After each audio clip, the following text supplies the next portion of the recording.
Selamat pagi, Bu Guru dan teman-teman. Pada kesempatan kali ini, saya akan mempresentasikan tentang tugas presentasi makalah jenis-jenis paragraf. Sebelum memasuki materi, saya akan memperkenalkan diri terlebih dahulu. Nama saya Jonathan Rafael dari kelas 10 Multimedia 2, nomor absen 12.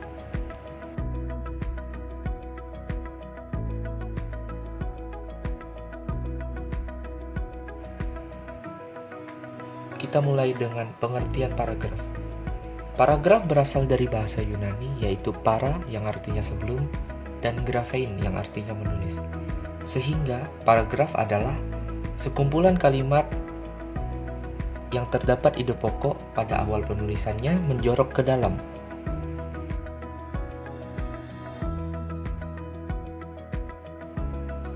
Fungsi dari paragraf adalah sebagai berikut. Yang pertama, gagasan tertulis tersusun dengan rapi. Kedua, menandai peralihan gagasan baru. Yang ketiga, pembaca lebih mudah memahami. Dan yang terakhir, memudahkan pengorganisasian gagasan bagi penulis.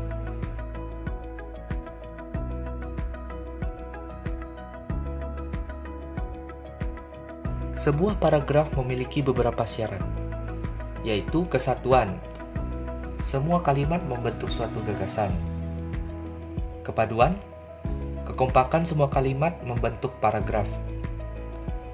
Kelengkapan, terdapat kalimat penjelas untuk menunjang kalimat utama. Jumlah kalimat, panjang paragraf tidak sama, tergantung dari tingkat pemahaman si pembaca. Pola susunan, rangkaian kalimat yang disusun harus berkaitan satu sama lain.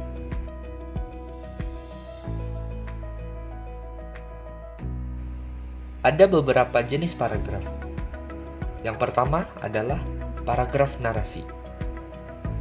Ciri-cirinya menceritakan peristiwa, menonjolkan unsur tindakan, dan dirangkai secara kronologis. Contohnya, Patih Gajah Mada menghunuskan pedangnya ke arah Raden Perkoso. Melihat yang dilakukan Patih Gajah Mada, Raden Perkoso juga mengeluarkan pedang yang berada di punggungnya. Tanpa banyak bicara, Raden Perkoso langsung berlari menuju Patih Gajah Mada. Lalu dia mengayunkan pedangnya ke arah kepala Patih Gajah Mada, namun meleset. Patih Gajah Mada yang berhasil menghindar mencoba menyerang balik Raden Perkoso. Paragraf tersebut merupakan paragraf narasi karena menceritakan peristiwa dan menonjolkan unsur tindakan, yaitu misalnya mengeluarkan pedang, mengayunkan pedang, berlari. Selanjutnya adalah paragraf deskripsi. Ciri-ciri paragraf deskripsi adalah menggambarkan sesuatu, menjelaskan secara rinci. Pembaca seolah-olah melihat atau merasakan hanya dengan membacanya. Contohnya, kamar berukuran 7 x 8 meter itu sangat nyaman ditempati. Dindingnya dicat warna kuning dengan beberapa stiker tembok bertema kartun menghiasi. Sebuah sofa berwarna merah marun diletakkan di pojok ruangan, beserta lampu hias yang terdapat di kedua sisinya. Di sisi kanan kamar, terdapat TV 32 inci yang bertengger manis di atas rak TV berbahan kayu jati. Di atas rak TV tersebut juga terdapat PlayStation, DVD player, dan pengeras suara. Agar terlihat makin manis, di sudut rak TV diletakkan pula akuarium kecil berisi ikan. Paragraf tersebut termasuk paragraf deskripsi karena menggambarkan sesuatu dan menjelaskan secara rinci. Kita juga bisa seolah-olah melihat apa yang ada dalam kamar tersebut hanya dengan membacanya. Berikutnya adalah paragraf argumentasi. Ciri-cirinya adalah berisi pendapat tentang suatu permasalahan dan memiliki fakta yang memperkuat pendapat tersebut. Contohnya, Memiliki kebiasaan merokok bisa membuat Anda ke jurang kematian. Menurut data yang dikumpulkan Kementerian Kesehatan Indonesia, setiap 10 menit sekali ditemukan orang meninggal disebabkan oleh rokok. Tentunya efek kematian tidak langsung dialami oleh perokok saat itu juga. Namun, memerlukan jangka waktu lama, bahkan sampai beberapa tahun. Berdasarkan penjelasan Dr. Arya Nugraha, asap yang dihisap perokok dapat menggerogoti organ pernafasan mereka.